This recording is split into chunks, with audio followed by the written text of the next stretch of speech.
계속해서 지금 창세기를 읽어나가고 있죠? 우리가 지금 몇 장을 읽었습니까, 오늘? 예, 22장을 읽었습니다. 22장. 예, 벌써 이제 수요일 날 성경 공부도 계속해서 우리가 장수를 거듭해서 나가고 있습니다. 여러분, 우리 지난 시간에 배웠던 말씀 한번 생각해 보십시다. 우리 지난 시간에 본문의 내용은 21장 마지막 끝단락이었는데, 끝단락에 아비멜렉과 아브라함과 군대 장관 비골이 뭐를 체결하는 내용이 나오죠? 예, 언약을 체결하는 내용이 나오는데, 자, 언약은 두 가지의 언약이 있었습니다. 자, 첫 번째 언약은 어떤 언약이었죠? 예, 불가침 조약. 자, 불가침 조약이 뭡니까? 예, 서로 우리 침략하지 말자. 나도 너를 침범하지 않고 너도 나를 침범하지 않고 우리가 평화롭게 지내자 하는 게 불가침 조약이죠. 어떠한 경우에라도 우리는 서로를 침략하지 않는다. 자, 그런데 이 불가침 조약이 아브라함과 아비멜렉만 맺은 거죠. 그렇죠?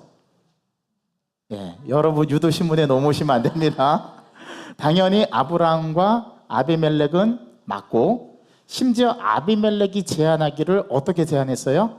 야, 우리 둘만 이렇게 조약이 아니라 우리 누구들까지도, 예, 자녀들, 후손들까지도 서로 자녀들도 이제 싸우지 않고 이 땅에서 화합하면서 잘 지내보도록 우리가 언약을 맺자, 약속을 맺자, 조약을 맺자. 그렇게 맺은 조약이 불가침 조약입니다. 자, 이때 불가침 조약을 맺기 위해서 아브라함이 아비멜렉에 준 게 뭐를 가지고 불가침 조약을 맺습니까? 소와 양과 소를 가지고 이것을 증거로 삼아서, 이거를 제물로 삼아서 조약을 맺죠. 자, 두 번째 조약이 무슨 조약이냐면, 예, 브엘세바 조약이죠. 브엘세바 조약. 브엘세바 언약이죠. 자, 이때 소와 양 중에서 특별히 암양 몇 개를, 예, 암양 7마리를 따로 떼어서 이 아비멜렉과 함께 온 사람이 또 누구였어요? 군대 장관, 예, 비골. 예, 왜 이름이 비골인지를 모르겠어요. 골이 비었나? 예, 비골인지는 모르겠지만 군대 장관을 대동해서 아브라함과 조약을 맺는다는 게 좀 이상하죠. 지금 아비멜렉은 어디 왕입니까? 그랄 왕입니다. 한 지역의 군주, 왕이란 말이죠. 그런데 왕이 일부 한 족장과 언약을 맺는데 누가 더 월등히 세력이 강해요? 예, 아비멜렉이, 왕이 더 세력이 강한데 일개 한 족장과 언약을 맺을 때 군대 장관을 대동한다? 이건 좀 상식적이지 않죠. 자, 군대 장관을 대동했다라는 이 말의 힌트가 뭐냐면, 아브라함이 이 왕과 대등한 관계에서 조약을 맺을 만큼 아브라함 족장은 힘이 강력했다, 그런 뜻이에요. 그러니까 아비멜렉 혼자서는 조약을 맺기에는 뭔가 대등한 관계가 안 될 것 같으니까 누구를 대동한 거예요? 군사력을 앞세워 군대 장관 비골을 데리고 와서 아브라함과 조약을 맺는 거예요. 그래야 아브라함이 자기의 조약의 조건에 응할 것 같아서. 그래서 군대 장관 비골을 대동합니다. 이때 대동했을 때 첫 번째 조약은 아비멜렉이 원하는 대로 맺어줬어요. 그렇죠? 근데 두 번째 조약이 아브라함이 암양 7마리를 따로 떼어서 아비멜렉 앞에 놓고, 자, 아비멜렉에게 뭐를 추궁하죠? 네 종들이 내가 판 우물을 빼앗아 갔다. 이게 어찌 된 거냐? 그랬더니 아비멜렉이 발뺌을 하는데 어떻게 발뺌을 합니까? 아, 나 몰랐어. 나 오늘 너한테 처음 들었어. 자, 이 모습이 누구의 모습이라고 말씀을 드렸어요, 지난주에? 저 여러분들의 모습이죠. 예. 우리는 발뺌하는데 아주 능숙해요. 그렇죠? 내가 언제? 나 아무 말도 안 했는데? 나 안 그랬는데? 자, 그런데 그 이야기를 가지고 아비멜렉이 추궁해서 아브라함이 자기가 판 우물, 이 우물에 대해서는 네가 이제 이 암양 7마리로 뭐를 삼으라? 증거를 삼아서 앞으로 이 우물에 대해서는 네가 왈가불가 따지지 않고 이것을 확실하게 우리가 여기서 정하자. 그래서 그랄 왕이 다스리고 있는 땅 중에서 부엘세바라는 곳은 누구의 소유가 돼요? 아브라함의 소유가 됩니다. 그 언약을 맺은 게 무슨 조약이었어요? 브엘세바 언약이었어요. 그러니까 이 브엘세바 언약은 단순한 언약이 아니라 하나님께서 아브라함에게 약속하셨던 땅이 있죠. 그 약속의 그 땅, 하나님께서 아브라함에게 약속하셨던 게 뭐예요? 이 가나안 땅, 젖과 꿀이 흐르는 가나안 땅을 너에게 주고 네 후손들에게 주겠다라고 약속한 거잖아요, 하나님이. 그런데 그 약속이 이미 75세에 가나안 땅을 밟았단 말이죠, 아브라함이. 그 갈대아 우르를 떠나서 하란을 경유해서 가나안 땅에 들어간 나이가 몇 세였더라고요? 75세. 그때 이미 75세 때 이 가나안 땅을 자기가 밟았어요. 자, 가나안 땅을 밟았는데 아직 가나안 땅은 자신의 소유가 됐어요? 안 됐어요? 안 됐죠. 자, 가나안 땅에 가자마자 그 땅에 뭐가 들었습니까? 기근이 들어서 어디로 이주하죠? 애굽으로 이주하죠. 이게 창세기 몇 장의 내용? 12장의 내용이죠. 하나님 앞에 부름 받자마자 땅을 밟았는데 그 땅이 하나님이 약속하신 땅이 뭐가 들었어요? 기근이 들었어요. 그래서 애굽으로 이주하게 되죠. 그게 12장의 내용인데, 그래서 가나안 땅을 밟았지만 아직 자기의 소유로 확정이 되지 않았습니다. 그런데 하나님께서 100세가 되던 해에 누구를 낳게 하죠? 이삭을 낳게 합니다. 이 이삭은 누구의 자녀? 약속의 자녀죠. 그렇죠? 그건 약속으로 주어진 자녀죠. 자, 100세 때 그럼 몇 년이 걸쳐서 아들을 낳은 거예요? 25년 동안. 25년 동안 한이 맺힌 아브라함에게 내가 너 자손 줄게. 그래 놓고 줘요, 안 줘요? 안 줍니다. 25년 동안 안 줘요. 이제는 자녀를 생산할 기약도 보이지 않아요. 둘 다 나이가 들고 노쇠해서 자녀를 볼 수 없는 그때 하나님께서 하나님의 능력으로 누구를 주십니까? 이삭을 주시죠. 그래서 약속의 자녀를 얻어서 25년 동안 얻은 이 이삭을 통해서 아브라함이 브엘세바라는 곳을 이제 처음으로 자기의 소유가 되게 합니다. 이제 가나안 땅 중에서 일부를 하나님께서 아브라함에 미리 주신 거죠. 요거를 여러분 잘 생각해 보면 하나님께서 어떻게 하나님의 역사를 이루어 가시는 것을 관찰해 볼 수가 있어요. 자, 하나님은 약속을 어떻게 하시는 분이시다? 반드시 이루시는 분이시다. 그런데 한꺼번에 이루시지 않고 어떻게 하십니까? 조금. 자, 자녀도 몇 세 주셨어요? 25년이 지나서 100세에 조금 주셨어요. 한 명 주셨어. 딱 한 명. 자, 하늘의 별을 세어봐라. 아이고 이거 언제 다 세 하고 세고 있는데 내가 이만큼 네 자손을 줄게 해놓고 25년이 지나서 한 명 줬어. 딱 한 명. 이게 말이 됩니까? 우리 하나님 참 째째하기도 하시지. 줄 거면 많이 주시던가. 한 명도 아니고 두세 명은 좀 주셔야죠. 그래야 그 약속을 믿을 텐데 딱 한 명 줍니다. 그래 놓고 그때 100세 때 브엘세바라는 그 샘, 그것도 여러분 땅덩어리가 큰 게 아니에요. 그럴 지방에 있는 곳 중에서 그 우물 하나 판 거, 그 우물 그 자리, 그거 자기의 소유로 확정한 게 이게 브엘세바 조약입니다. 여러분 땅이 커요, 적어요? 적어요. 그런데 하나님께서 아브라함이 죽기 직전에 땅 2개를 딱 허락하시는데 그 중에 하나가 이 브엘세바 우물이고요. 또 하나는 막벨라 굴이거든요. 막벨라 굴을 죽기 전에 자기 사라가 이제 23장 가면 자기의 부인이 죽어요. 그래서 부인을 장사하기 위해서 에브론에게 은 400을 주고 땅을 얻는데 그 땅이 막벨라 굴입니다. 그 2개밖에 아브라함의 소유로 확정되지 않아요. 나머지는 아브라함 땅이 아직 아니에요. 자기는 죽기 전에 가나안 땅을 자기가 이렇게 소유받지 못하고 그 후손들이 나중에 다 차지하게 되는데 딱 2개만 맛보게 하십니다. 자, 이거를 통해서 아브라함에게 이 본문을 통해서 뭐를 보여주시냐면 하나님의 약속은 반드시 성취되는데 그런데 우리 인간이 생각하는 방법대로 하나님이 이루시지 않고 누구의 방법대로요? 하나님의 방법대로 이루어 가신다는 거. 우리 인간이 이걸 잘 몰라요. 그래서 우리 하나님이 이루어 가시는 방법은 아주 신묘막측하고 오묘하게 이루어 가시는데 우리 인간의 가시적인 눈으로 이걸 목도하지 못하고 확인하지 못할 때 우리는 어떤 마음이 드냐면 의심하고 원망하고 왜 나 안 주냐고. 그렇게 우리는 하나님께 따지지만 하나님은 하나님의 약속을 반드시 어떻게 가신다고요? 이루어 가신다. 자, 또 한 가지 중요한 게 있습니다. 하나님은 하나님의 약속을 이루어 가시는데, 자, 누구를 통해서?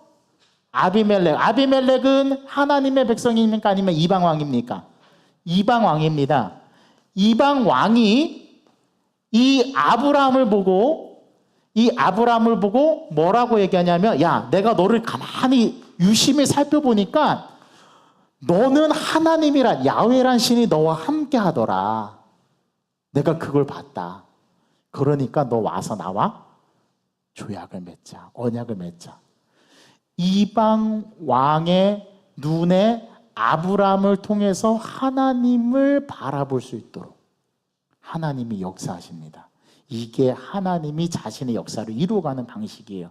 그러니까 하나님의 역사는 우리 인간이 상상하고 생각하는 것 이상의 방법으로 하나님 만들어 가시는 것. 진짜 오묘하고요. 진짜 기묘합니다. 기묘한 이야기 들어보셨습니까? 옛날에 우차사에서 기묘한 이야기에서 이야기를 하는데, 하나님은 우리 인간이 측량할 수 없는 방법으로 하나님의 역사를 이루어 가세요. 이걸 아브라함의 이야기를 통해서 우리에게 보여주시고 우리에게 요청하시는 거예요. 이런 하나님을 네가 믿을 수 있냐?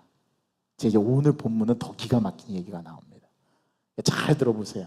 이렇게 하나님은 이방 왕을 통해서도 어떻게 하셔요? 하나님의 약속을 이루어 가십니다. 자, 또 한 가지 질문. 여기에 아브라함이 기여한 바가 있어요? 없어요? 없어요. 하나님께서 약속의 땅을 주신 건 아브라함이 노력해서 얻고 자기가 해서 이룬 겁니까? 열심히 파기는 팠어요. 그렇죠? 근데 결국은 자기의 소유가 안 되잖아요. 왜요? 도로 뺏어갔잖아요. 아비멜렉의 종들이, 신하들이. 그렇죠? 그런데 그것을 하나님께서 아브라함을 통해서 아브라함의 소유로 확정하게 해주시는 거 누가 해주신 거예요? 하나님이 해주신 거예요. 목사님, 아브라함이 아비멜렉이 와서 조약 맺자고 할 때 자기가 이 제안을 한 거 아닙니까? 여러분, 그 제안을 했어도 아비멜렉이 안 받아들이면 자기 소유가 안 되는 거죠. 그런데 하나님은 이와 같은 방법을 통해서 아비멜렉과 언약을 맺게 하시고, 그걸 통해서 하나님은 하나님의 역사를 이루어 가세요. 저와 여러분들이 믿어야 할 건 이 부분입니다. 우리가 이것을 믿음의 눈으로 바라보고, 그렇다면 이 아브라함의 이야기가 전혀 상관없는 이야기가 아니라 현대를 살아가는 우리에게도 어떠한 적용점이 생기냐면, 아, 그렇구나. 하나님은 지금의 나의 삶을 만들어 가시면서 이와 같은 약속을 이루어 가시는구나. 그러니까 우리 삶 전체가 뭐인 거예요? 과정인 거예요. 이걸 믿으시길 바랍니다. 이게 지난주 본문의 가장 핵심되는 말씀의 내용이었습니다. 하나님은 이방 왕을 통해서도 역사를 하시고 하나님의 약속을 확실하게 이루어 가시는 분이시다. 여기에 인간이 기여한 바가 있다 없다? 전혀 없다. 이걸 통해서 우리가 알 수 있는 게 뭐다? 이게 은혜의 속성을 우리가 알게 되는 거예요. 아, 하나님께서 해주시지 않으면 우리는 우리의 노력으로 얻을 수 없는 것이구나. 그걸 본문의 말씀이 우리에게 가르쳐 주는 거죠. 자, 오늘은 22장입니다. 22장의 내용은 여러분들이 너무 잘 아시는 말씀이죠?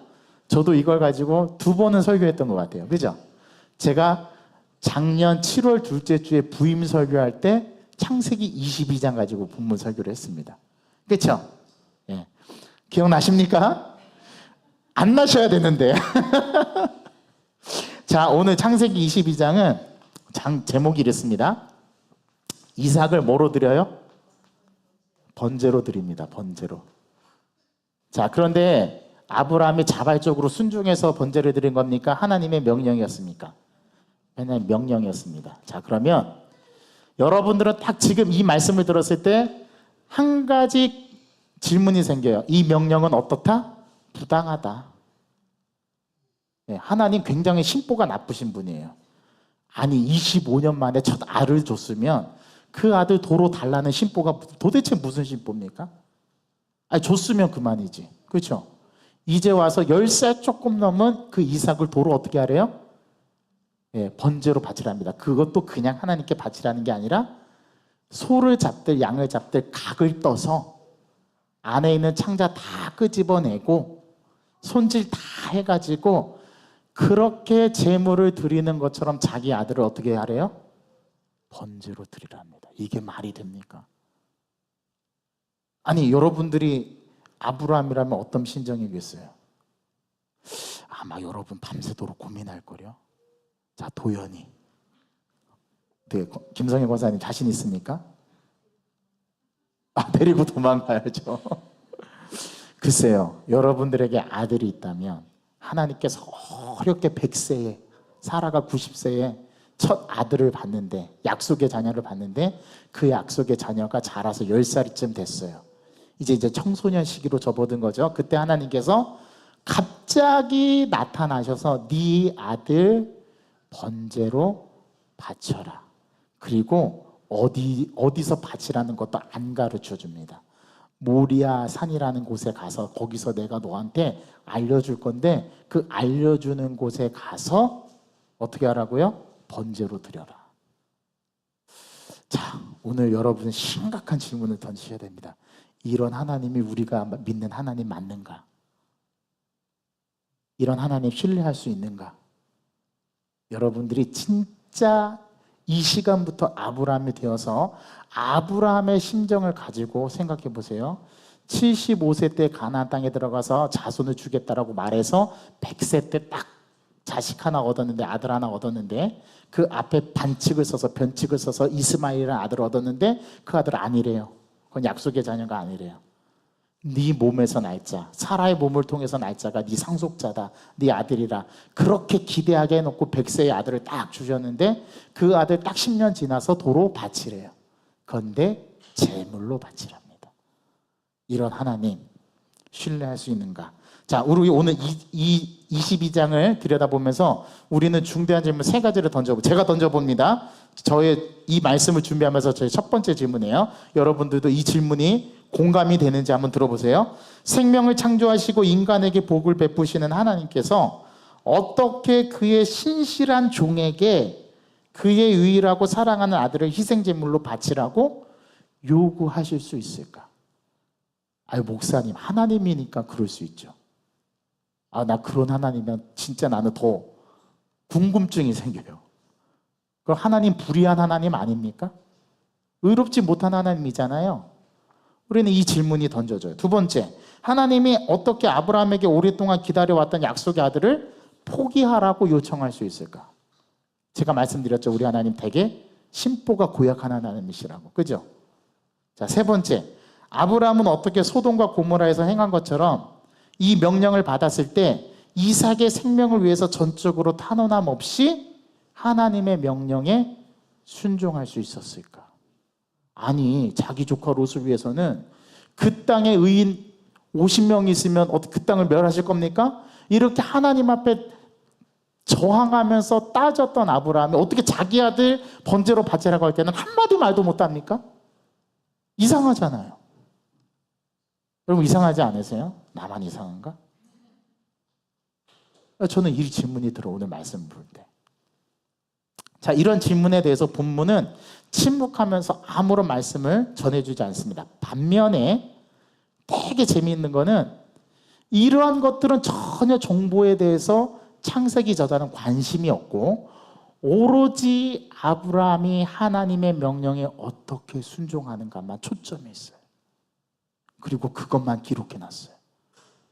그러니까 어쩌면 우리의 이 질문은 창세기 저자가 이 본문을 통해서 우리에게 전달해 주고자 하는 메시지가 우리가 생각하는 것과 전혀 다를 수 있다는 것을 이 본문을 질문을 던지는 저에게 또 여러분들에게 이것을 의도적으로 우리가 그것을 생각할 수 있도록 만들어가는 거 아닐까?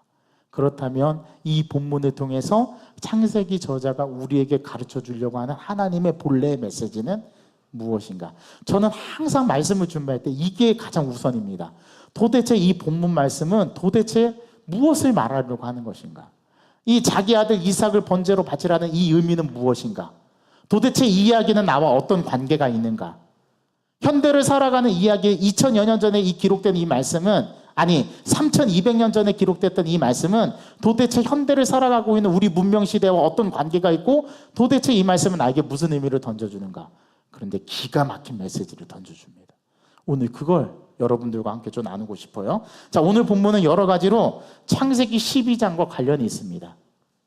자, 창세기 12장은 아브라함이 처음으로 소명을 받는 장이죠. 그래서 여러분들이 잘 아는 12장 1절부터 3절 말씀이 굉장히 중요하죠. 하나님께서 아브라함에게 이르시되 너는 너의 고향과 친척과 아버지의 집을 떠나 내가 내게 보여줄 땅으로 가라. 내가 너로 큰 민족을 이루고 내 이름을 창대하게 하리니 너는 뭐가 될지라? 복이 될지라. 너를 저주하는 자에게는 너를 축복하는 자에게는 내가 복을 내리고 너를 저주하는 자에게는 내가 저주하리니 모든 민족이 너로 말미암아 뭐를 얻을 것인지라? 복을 얻을 것인지라. 그게 창세기 12장에서 처음으로 아브라함이 하나님께 부름받는 장면이에요. 자, 오늘 또 하나님께서 아브라함을 부르십니다. 자, 그런데 오늘 아브라함을 부르실 때는 하나님께서 아브라함에게 뭐를 하신대요? 시험을 하신대요. 여러분, 저를 눈을 동그랗게 뜨고 말하시면 안 되고, 성경의 말씀이 뭐라고 얘기하는지를 대답하셔야 됩니다. 하나님이 오늘 아브라함에게 뭐 하신다고요? 시험하신다. 자, 여기서 시험하다라는 동사가 히브리어로 나사라는 동사예요. 나사. 저희 미 우주 합정국에 있는 나사 우주항공국을 말하는 것인가? 아니요. 나사. 그러면은 드라이브로 푸는 나사를 말하는 것인가? 아니요. 히브리어로 나사라는 말은 시험이라는 말인데, 시험이라는 말이 성경에서 이 나사가 가리키는 히브리어가 두 가지의 의미가 있어요. 첫 번째 시험은 테스트의 시험입니다. 들어보셨습니까? 두 번째는 똑같이 T로 시작하는데 템테이션의 시험이 있어요. 하나는 테스트, 하나는 템테이션. 자, 뜻이 뭘까요? 테스트는 말 그대로 시험이라는 뜻이고, 템테이션은 유혹이라는 뜻입니다. 성경에서 시험한다 라고 나타나는 동사 히브리어 단어는 나사라는 뜻인데, 이 뜻은 두 가지의 시험의 종류가 있어요. 첫 번째는 테스트의 시험이 있고, 두 번째는 템테이션의 시험이 있습니다. 자, 예를 들면은 스바 여왕이 수수께끼로 솔로몬을 시험했다. 열왕기상 10장 1절에 이런 말씀이 나오는데, 그때 스바 여왕이 지혜 여왕 솔로몬을 시험했다 할 때 그 시험은 테스트입니다. 또 다니엘과 그의 친구들은 채식만 먹게 됨으로써 시험을 받았다라고 다니엘서 1장 12절과 14절에 나오는데, 그때 채식만 먹게 하는 그때 쓰인 단어 시험, 이 나사도 뜻이 테스트입니다. 이스라엘 백성들이 여호와의 말씀을 따르는지 안 따르는지 확인하기 위해서 광야에서 하나님께서 반석에서 물을 내시고 또 만나를 내리셨을 때 백성들을 시험하셨다 했을 때 그 시험도 테스트입니다. 성경에는 이렇게 테스트의 시험이 있고, 두 번째 템테이션의 시험이 있는데, 대표적인 예로 템테이션의 시험은 예수님께서 성령에 이끌려서 광야에 가셨을 때 마귀가 나타나서, 사단이 나타나서 예수님께 세 가지 시험 질문을 하죠. 그때 그 시험은 테스트가 아니라 템테이션입니다. 자, 그 다음에 요셉을 유혹한 보디발의 아내가 요셉을 시험했을 때 그 시험은 테스트가 아니라 템테이션입니다. 아시겠죠? 그러니까 오늘 본문에서 하나님께서 아브라함을 시험하신다. 이 시험은 어떤 시험이에요? 아브라함이 하나님의 말씀을 따르는지 안 따르는지, 그의 뭐를 테스트하시는 거예요? 믿음. 그 다음에 그가 순종하는지 순종하지 않는지, 이거를 테스트하는 겁니다. 그래서 오늘 첫 절의 시험이라는 뜻은 그런 의미가 있어요. 자, 창세기 12장에서 하나님께서 아브라함을 처음에 부르셨을 때 제일 먼저 명령하신 게 뭐예요? 떠나라는 거였죠. 자, 오늘 22장도 하나님께서 아브라함을 부르신데 어떻게 하래요? 떠나랍니다. 어디로 떠나요? 여기는 내가 내게 보여줄 땅. 여기는 모리아 산으로 가는데, 거기서 내가 내게 지시한 한 산, 예, 거기가 어딘지 모릅니다. 자, 구조가 똑같아요. 자, 하나님의 명령이 12장에서는 뭐였습니까? 12장에서는 과거를 끊어라죠. 과거를 끊어라. 과거를 끊어라. 그래서 어떻게 끊습니까? 고향과 친척과 아버지의 집을 떠나잖아요. 자, 22장에서는 뭐를 끊으래요? 미래를 끊으래요. 미래. 자, 미래는 누굽니까? 이삭이죠. 이삭을 어떻게 해요? 끊으랍니다. 와, 닿으십니까? 내 아들, 내 사랑하는 독자 이삭을 어떻게 하래요? 번제로 드리랍니다. 미래의 소망을 끊는 거죠. 맞습니까? 자, 수행을 하는데 어떻게 수행을 합니까? 제단을 쌓죠. 아브라함이. 그리고 거기서 여호와 이름을 부릅니다. 마찬가지로 22장에서도 뭐를 쌓습니까? 제단을 쌓네요. 자, 네 번째, 하나님의 약속이 주어지죠. 하나님께서 무슨 약속을 해주십니까? 땅과 자손을 내게 주리라. 자, 22장에서도 하나님이 약속을 해주시는데 어떤 약속을 해주십니까? 축복의 약속을 해주시는데 역시 자손, 땅에 대한 약속을 해주십니다. 이 끝부분에 가면 나와요. 자, 12장에서는 아브라함과 함께 누가 동행하죠? 롯이 동행합니다. 자, 22장에서는 누가 동행합니까? 이삭이 동행하죠. 자, 창세기 12장에서는 땅과 모래 상수리 나무 아래에서 아브라함이 정착하는데 22장에서는 땅과 모래가 아니라 모래 상수리 나무가 아니라 모리아라는 언어 유희가 나타납니다. 모래, 모리아. 전부 다 초성이 같아요. 그래서 언어 유희가 나타나요. 그리고 모리아라는 지역은 나중에 역대 대하, 나중에 찾아보세요. 대하 3장 1절에 가면 이 모리아 산에 뭐가 건설되냐면 예루살렘 성이 건설됩니다. 여러분, 예루살렘 성이 모리아 산에 건축됐다는 거 아셨어요? 역대하 3장 1절을 찾아보면 이 모리아 산, 이삭을 번제로 드리는 산에 예루살렘 성이 건축이 돼요. 그리고 그곳에는 뭐가 있어요? 골고다가 있죠. 이삭이 죽이려고 했던 장소가 모리아산. 예수님께서 십자가를 지시고 죽으신 장소가 어디예요? 골고다. 그곳은 어디라고요? 예루살렘 성 밖. 제가 뭘 말씀드리려고 하시는지 알겠죠? 자, 하나님이 나타나서 오늘 마지막으로 여섯 번째, 하나님이 12장에 보면 하나님이 나타나시죠. 이걸 신현현이라고 해요. 그리고 아브라함이 그 하나님을 보죠. 여기서도 하나님께서 누구에게 나타나십니까? 아브라함에게 나타나서 내 아들 독자 이삭에 손대지 말아라. 하나님이 나타나십니다. 그리고 그걸 보죠. 12장과 22장은 여러모로 똑같은 구조를 반복합니다. 22장을 읽다 보면 자연스럽게 몇 장이 떠올려져요?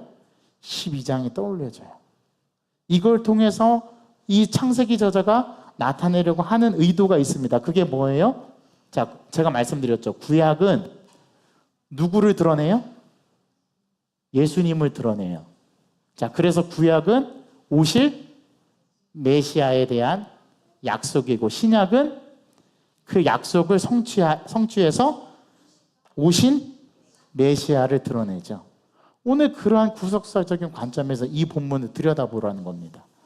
자, 오늘 하나님께서 아브라함에게 명령하십니다. 너는 내 아들 독자, 네가 사랑하는 네 아들, 그 아들을 번제로 바쳐라. 모리아 산에 내가 지시하는 곳에 가서 너는 그 아들을 바쳐라. 자, 명령을 받았어요. 그렇죠?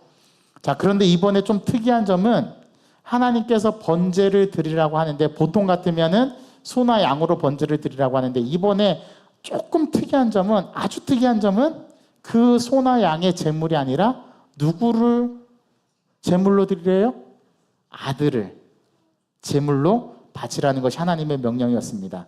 자식을 각을 떠서 불로 태워서 하나님께 받으시는 제사를 드리려고 하는 이 말씀을 받았을 때 아브라함이 얼마나 큰 충격을 받았겠어요. 그러니까 어떻게 하면 그 충격이라는 게 이해가 될까요? 이렇게 생각하시면 됩니다. 여러분 뒤통수를 누가 탁 때린 거예요, 그냥. 그러면 번쩍 정신이 들겠죠? 그렇죠? 정신이 안 드는 분이 있으면 옆에서 잘 돌봐주시기 바랍니다. 네. 아브라함이 그런 충격을 받았던 거예요. 아니 도대체 아들을 어떻게 바치라는 거야? 아브라함의 입장에서 충분히 저항하고 반응할 수 있는 그 반응을 여러분 상상해 보시기 바랍니다. 자, 네 아들 있잖아. 이번에 드릴 제물은 네 아들인데 네가 사랑하는 그 아들, 하나밖에 없는 아들, 독자라고 여기는 네 아들, 그 아들을 뭘로 드려라? 번제로 드려라. 여러분 아시겠죠? 이거 보통 심각한 상황이 아닙니다. 지금 아마 여러분들 아들 드리라고 해도 못 드릴 거요. 자, 우리 김미숙 권사님, 유한 드릴 수 있겠습니까? 예. 저에게 물어봐 주십시오. 저는 제가 이런 표현 드려서 하나님 정말 송구한데요. 절대 못 드립니다. 내가 어떻게 얻은 아들인데. 제 아들 이름이 이레입니다. 이레. 여호와 이레. 여러분 쉽지 않아요. 보통 심각한 상황이 아닙니다. 내 아들 바치되 내가 사랑하는 그 아들, 둘도 없는 눈에 넣어도 아프지 않은 100세에 얻은 그 아들, 그거 달래요. 그런데 지금 이 상황이 어떤 상황이냐면 이제는 그 아들 하나님께 바치고 나면 더 이상 자식을 얻을 가능성이 없는 오늘의 현실이에요. 아니 아들 낳을 수 있으면 드릴 수 있겠죠. 그나마. 그런데 아들을 낳을 수 있는 기약도 없어요.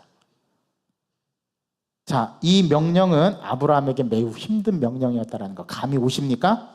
자, 이때 아브라함의 반응이 중요합니다. 자, 하나님께서 이 명령을 하시자마자 아브라함의 반응은 어떠했어요? 하나님 절대 안 돼요. 못 해요. 싫어요. 그런 반응이었습니까? 아니요. 아니요. 야, 아브라함의 반응도 하나님도 하나님이시지만 아브라함의 반응은 더 기가 막힌 막상막합니다. 아주 아들을 바치라는 것을 기다렸다는 듯이 그 아침에 일어나 나귀의 안장을 채우고 번제에 쓸 나무를 쪼갭니다. 그리고 그것을 묶어서 장작더미를 메고 두 종을 데리고 이삭을 데리고 떠납니다. 자, 오늘 성경에 나오지 않는 대목이에요. 아브라함이 그 전날 밤에 이 명령을 듣고 잠을 잤을까요? 못 잤을까요?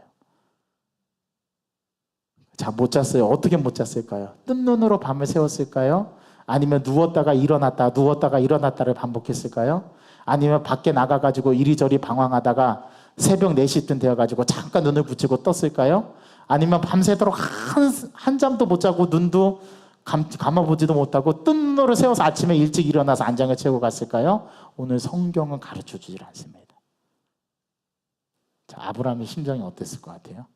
제가 분명히 하나 말씀드렸어요. 뒤통수를 얻어맞을 것처럼 충격적이었겠다.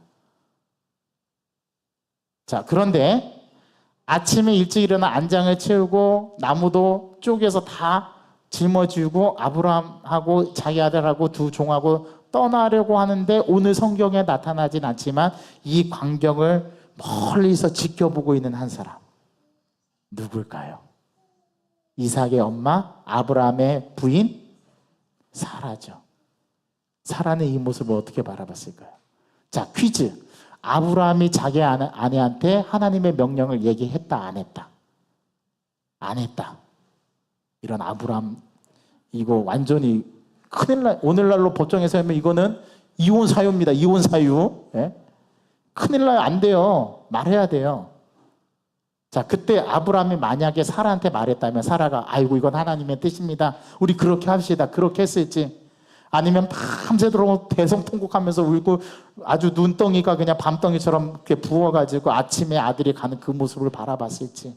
오늘 성경은 그것도 가르쳐주지 않아요. 아브라함이 아침에 일찍이 이삭을 데리고 갑니다. 자, 그런데 오늘 며칠 길을 갔대요? 3일 길을 갔답니다. 아니 여러분, 야, 너 네 아들 이삭 바쳐라. 지금 당장 바쳐라. 이렇게도 당장 바치는 거 어려운데 그 바치라는 명령을 받고 며칠 길을 갔대요? 3일 길을 갔대요. 그러면 3일 길 가는 동안에 아브라함 도대체 무슨 생각을 했을까? 여러분, 1시간 견디는 것도 힘들어요. 지금 아브라함은 그 아들 이삭을 바치는 거 각을 떠가지고 제물을 드리는 것처럼 바치라는 그 명도 힘들어 죽겠는데 계속 3일 내내 아들을 보면서 이 아들을 어떻게 하나? 내가 정말 잡아 죽여야 되나? 혹시 하나님 앞에 내가 잘못 음성을 들은 건 아닐까? 하나님 앞에 다시 물어볼까? 하나님 저한테 잘못 말씀하시는 거 맞죠? 제가 잘못 들었죠? 하나님 이 아들을 번제로 각을 떠서 잡아 죽이라고요? 설마 저한테 그렇게 말씀하신 거 아니겠죠? 그 아들을 보는 내내 3일 길은 아브라함에게 무슨 마음이 어땠을까요? 이거는 고통입니다. 고통. 아들과 함께 가는 그 3일 길은요, 자기의 심장을 칼로 후비 파는 그러한 고통을 느꼈을 거예요. 그 아들 보기만 하면 그냥 마음이 저려오는 거죠. 이 아들을 어떻게 해야 되나 내가 내 아들을 잡아 죽인다니 이거 내가 정신 나간 짓이지. 이거 도대체 이걸 어떻게 해야 되나. 그리고 3일 길을 간 거예요. 그 아들을 보면서. 자, 그런데 결정적으로 아브라함의 심장을 도려내는 그 한마디는 누구의 입에서 나왔습니까? 아들의 입에서 나왔습니다. 아버지, 번제할 나무도 있고 번제할 장소도 있고 우리가 하나님 앞에 드려야 될 모든 걸 갖추었는데 재물은 어디 있나요? 야, 기가 막힌 말이 나왔습니다. 여러분, 이삭이 바보가 아니에요. 성경에 바보라는 말이 없는 거 보니까 이삭은 직감적으로 알았어요. 이상하다. 여러분, 이삭이 아브라함 하나님 앞에 번제 드리는 거 한두 번 받겠어요? 분명 재물이 있어야 되는데 지금 재물이 없단 말이죠. 그래서 궁금해서 물어본 거예요. 이삭이 아브라함한테 아버지, 다른 건 다 있는데요. 왜 재물은 없어요? 그랬더니 이 아브라함이 자기 아들한테 하는 말, 재물은 하나님이 친히 알아서 준비하실 거야. 그러니 너는 걱정하지 마. 아니나 다를까? 제단을 쌓고 나무를 버려놓고 자기를 아버지란 작자가 자기를 그 장작더미에 올려놓더니 칼을 잡고 칼을 빼들거더니 자기를 죽이려고 하는 거죠. 여러분, 이삭이 바보입니까? 이삭이 힘이 없어요? 이제 100세가 된 힘이 없고 늙은 아버지를 제압할 힘이 이삭에게 없었을까요? 아니요, 충분히 있었어요. 그런데 이삭은 저항하지 않습니다. 왜요? 평상시에 자기 아버지가 하나님께 어떻게 예배를 드리는지 봤거든요. 자, 자기를 장작더미에 버려놓고 자기를 죽이려고 했을 때 이삭은 뭘 생각했을까요? 우리 아버지 미쳤구나. 정신 나갔구나. 아니요. 이삭은 그때 깨달았어요. 아버지는 나를 정말 사랑하시는데 나보다 더 사랑하는 존재가 우리 아버지에게는 있구나. 그게 누구였던 거예요? 하나님이었던 거예요.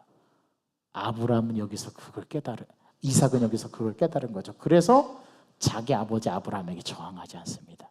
그리고 아버지가 하는 그대로 자기가 죽을 것을 맞이하게 되는 거죠. 자, 이 모습은 누구의 모습이 떠올려지나요?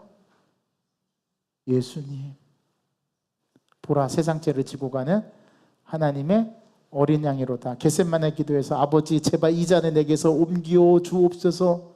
하지만 나의 온대로 마옵시고 아버지의 뜻대로 하옵소서 하고 자기가 십자가를 지고 비아 돌로로사 골고다 언덕을 올라가잖아요.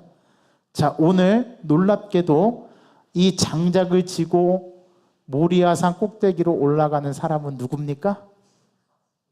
이삭입니다. 그러니까 이삭은 누구의 그림자였던 거예요? 예수님의 그림자였던 거예요. 오늘 이 모습을 보여줘요. 자, 오늘 이 본문이 우리에게 가르쳐주고 하는 것은 분명히 두 가지입니다. 첫 번째, 아브라함이 가장 사랑하는 건 이삭이 아니라 누구였던 거예요? 하나님이었던 거예요. 여기서 저는 첫 번째 전율이 느껴져요. 100세의 눈에 넣어도 아프지 않을 그 이삭보다도 아브라함이 더 사랑했던 건 누구였더라고요? 하나님이었던 거예요. 자, 두 번째, 우리는 아브라함의 믿음만 생각하지만 이삭의 믿음은 아브라함보다 더 위대하다. 왜냐하면 이삭은 두 가지를 다 봤어요. 우리 아빠가 나보다 더 소중하게 사랑하는 대상이 있다. 그게 하나님이라는 걸 봤고, 두 번째, 자기는 이 아버지에게 저항하지 않아요.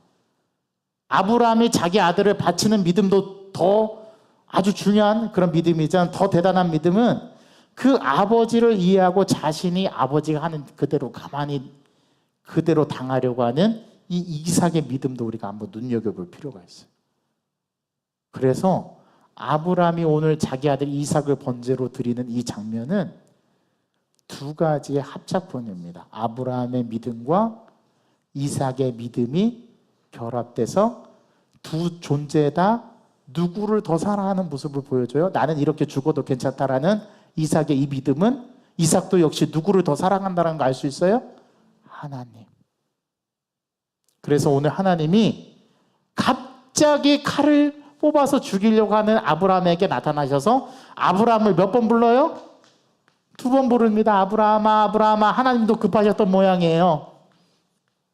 2번 얘기하면서 내 아들 독자 이삭에게 손대지 말아라. 그러면서 중요한 말씀이 나오는데, 내가 네 아들 독자라도 내게 아끼지 않고 내가 명령한 대로 하는 것을 보니 네가 이제야 나를 경외하는 줄을 알았다. 여러분 잘 들으세요. 하나님께서 12장에서 아브라함을 부르셨을 때 너는 너의 고향과 친척과 아버지의 집을 떠나 내가 내게 보여줄 땅으로 가라. 그렇게 해서 순종해서 아브라함이 하나님의 말씀의 명령을 따라갔을 때도 하나님이 그래 네가 이제야 나를 사랑하는 줄을 내가 알겠다 이런 말씀을 해서 하셨어요? 안 하셨어요? 안 하셨어요. 자, 창세기 15장에서 횃불 언약을 하나님께서 맺어주시는데 밤중에 갑자기 자던 그 아브라함을 깨워가지고 야 하늘의 별을 봐라. 네가 셀 수 있지? 네가 셀 수 있는 만큼 너에게 자손을 줄 거야 라고 말하고 나서 야 온 사방을 들어봐라. 이거 다 딱 너에게 줄게. 네 후손들에게 줄게. 이렇게 말했을 때도 하나님께서는 아브라함에게 네가 이제야 나를 사랑하는 줄을 내가 알았다. 이 말씀 하셨어요? 안 하셨어요? 안 하셨어요. 아브라함이 소돔과 고모라가 멸망될 때 의인 50명에서 45명, 40명, 30명, 20명, 10명까지 간구할 때도 네가 정말 의인을 위해서 나를 위해서 네가 간구하는구나. 너 기특하다. 내가 이제야 나를 경외하는 줄을 내가 알았다. 그때도 이 말씀을 안 하셨어요. 그런데 언제요? 100세가 돼서 아들을 주시고 나서 아들을 번제로 바치라는 이 명령을 했을 때 그대로 순종하니 하나님께서 그제서야 네가 이제 나를 사랑하는 줄을 내가 하나님이 아브라함이 하나님을 사랑하는 거 언제 하셨대요? 75세 때 아니요? 100세 때 아니요? 지금 이 순간 네가 네 아들 독자도 아끼지 않고 나에게 바치려고 했을 때 요 순간 네가 나를 사랑하는 줄을 하나님이 아셨답니다. 우리 하나님 굉장히 늦게 아신 거죠. 그죠? 지금에서야 알았대요. 이제야. 내가 이제야 네가 나를 사랑하는 줄 알겠다. 자, 우리 권사님 하나님 사랑하시죠? 우리 장로님 하나님 사랑하시죠? 자, 그럼 하나님 사랑하는 거를 보여봐요. 어떻게 보여주시겠습니까? 아유, 하나님 제 뇌를 이렇게 꺼내서 보여드리면 참 좋을 텐데 내가 하나님 사랑하는 거. 여러분 사랑은 지적 동의가 아니에요. 사랑은 삶입니다. 그 사람이 하나님을 어떻게 취급하는지를 보면 그 사람이 하나님을 얼마나 사랑하는지를 알 수 있는 거예요. 아무 때나 알 수 없어요. 결정적으로 100세에 주셨던 그 아들 다른 말로 얘기하면 복입니다. 아브라함에게는 복이죠. 복덩이죠. 가장 중요한 복이에요. 그런데 하나님이 언제 아브라함이 하나님을 사랑하는 줄 아셨냐면 그 복을 네가 어떻게 취급하고 내 앞에서 어떻게 다루는지를 보니까 이제 내가 알겠네. 야, 너는 내가 준 복보다 그 복을 준 나를 더 네가 생각하는구나. 하나님이 그때 아셨대요. 언제요? 그 아들을 칼로 잡아 죽이려는 그 순간. 다 본 거예요. 하나님은 거기서. 여기서 아브라함의 믿음이 완성이 됩니다. 12장에서 아브라함의 믿음은 순종해서 그대로 갔어요. 그런데 불완전했죠. 누구를 데리고 갑니까? 조카 롯을 데리고 갑니다. 그래서 문제가 발생했죠. 아브라함이 처음에 하나님의 명령에 순종해서 갔지만 그 명령은 70%의 믿음이었어요. 그런데 그가 12장, 13장, 14장, 19장, 20장, 21장을 거쳐오면서 약속의 자녀가 태어난 때까지 왔고, 오늘 이 명령, 네 독자를 바쳐라 라고 하는 여기에 왔을 때 아브라함의 믿음은 절정을 이룹니다. 완성이 되죠. 그래서 히브리서 기자는 정확하게 표현하는데, 히브리서 11장 읽어보십시오. 이미 아브라함은 이삭을 죽였어요. 그래서 히브리서 기자는 정확하게 그걸 신학적으로 말하는데, 아브라함은 그 이삭을 죽었다가 도로 얻었느니라. 죽었다가 도로 얻었느니라. 뭐예요? 죽은 거는 십자가의 죽음이고, 도로 얻은 건 뭐예요? 부활이죠. 히브리서 저자는 이렇게 표현해요. 우리는 이 말씀 우리에게 어떻게 적용해 볼까요? 여러분, 여러분들에게서 가장 중요한 건 뭡니까? 하나님이죠. 그런데 여러분, 하나님 중요하게 생각하지 않잖아요. 애인 문제만 하나 걸려도, 물질 문제만 하나 걸려도, 관계 문제만 하나 걸려도 거기에 함몰돼서 하나님 언제 계시냐는 듯이 여러분, 하나님 중요하게 생각하지 않으시잖아요. 제가 너무 왜곡했나요? 여기서 우리의 신앙을 비춰봐야 합니다. 아브라함은 그 어떤 것도 하나님과 바꿀 수 없을 만큼 하나님이 최고였어요. 아브라함에게. 그 아들 이삭도 하나님을 대신할 수는 없었어요. 자기가 아들 이삭을 사랑하지만 그 이삭을 사랑한 것보다 하나님을 사랑에 견줄 만큼 이삭은 아니었어요. 그래서 이삭을 잡아 죽일 수 있었던 겁니다. 아브라함에게 있어서 하나님은 최고였어요. 우리들도 우리들의 삶에 있어서 중요한 게 많죠. 다른 것도 다 중요할 수 있어요. 그런데 가장 중요한 게 하나님이 되셔야 됩니다. 자, 두 번째, 하나님이 주시는 복을 붙잡느라, 또다시 말씀드려요. 오늘 공식처럼 외우세요. 제가 수학 공식, 영어 공식 하나 알려드리는 겁니다. 자, 신앙 공식 하나 알려드릴게요. 여러분들 반드시 기억하십시오. 하나님께서 주신 복을 붙들지 말고, 자, 복이 뭐가 있을까요? 저에게는 아들, 딸, 제 토끼 같은 아내, 예, 저한테는 이게 복이죠. 저 복 붙들다가 그 복을 주신 하나님을 놓쳐버리면 완전 꽝입니다. 중요한, 우리가 붙잡아야 될 거는 나에게 주신 복을 붙잡지 마시고 그 복을 주신 하나님을 붙잡으시기 바랍니다. 여러분, 물질 붙잡다가 여러분 패가 망신합니다. 그 물질을 주신 하나님을 붙들어야 되는 거예요. 물질의 주인이신 하나님을 붙드셔야 되는 거예요. 그 하나님을 붙들면 나머지는 저절로 나에게 다 따라 붙습니다. 자, 문제는 그 물질을 붙잡느라 하나님을 놓치게 되면 다 잃어버려요. 심지어 건강도 잃어버립니다. 그래서 하나님을 붙잡으셔야 돼요. 이게 오늘 창세기 22장에서 창세기 기자가 이삭을 번제로 드리는 사건을 통해서 우리에게 말씀해 주시고자 하는 메시지입니다. 여러분, 하나님을 사랑하시기 바랍니다. 그 어떤 것도 하나님 위에 두지 마세요. 하나님이 우리에게 있어서 최고의 가치여야 됩니다. 그 사람의 믿음은 그 사람이 하나님을 어떻게 대하는지를 보면 알 수 있는 거예요. 그 사람이 하나님께서 주신 복을 어떻게 취급하는지를 보면 알 수 있는 거예요. 제가 아들에게, 우리 자녀들에게 한 가지만을 보여주려고 합니다.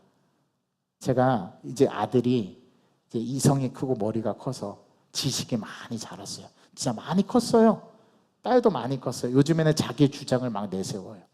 자, 그런데 제가 지난주 주일 오후 예배 때 말씀드린 것처럼 절대로 타협하지 않는 게 하나 있습니다. 하나님에 관해서는 제가 타협하지 않아요. 교회 오기 싫으면 네가 성인이 되면 네 마음대로 해. 그때까지는 아빠의, 엄마의 보호 아래서 너희들이 예배 드려야 하는 거야. 저희는 화요일마다 가정 예배를 빼놓지 않고 드리려고 합니다. 그리고 그렇게 드리고 있어요. 근데 진짜 드리기 싫어하는 아이들의 모습이 있었어요. 안 돼. 우리 가정의 중심은 하나님이야. 제가 이거 하나 보여주려고. 여러분, 기독교는요, 보여주는 종교입니다. 또 기독교는 보는 종교예요. 여러분, 교육이 뭐냐면 보는 거예요. 보는 거. 아, 우리 아빠는 나를 사랑하지만, 아빠가 이래를 사랑하지만, 아빠가 이한이를 사랑하지만, 아빠가 이든이를 사랑하지만, 아빠는 나보다 더 사랑하는 존재가 있네? 그게 하나님이라는 거 알려주고 싶은 거예요, 제가. 여기서 아브라함이 믿음을 배웁니다. 두 번째, 하나님께서 주신 복, 저 복 붙드느라 하나님 놓쳐버리면 안 되죠. 주객이 전도되면 안 되는 거예요. 여러분, 나머지는 다 수단인 거예요. 우리에게 가장 중요한 거 누구라고요? 하나님. 그걸 붙들고 가는 저와 여러분 되시기를 주님의 이름으로 축원합니다. 하나님 아버지, 감사합니다. 오늘 말씀을 통해서 우리가 하나님의 귀한 은혜를 깨닫습니다. 하나님, 우리에게 있어서 하나님은 제일 가장 중요한 분이신지 오늘 말씀을 통해서 비추어 봅니다. 하나님, 하나님이 우리의 삶에서 최고가 될 수 있도록 우리의 신앙을 주님 붙들어 주시옵소서.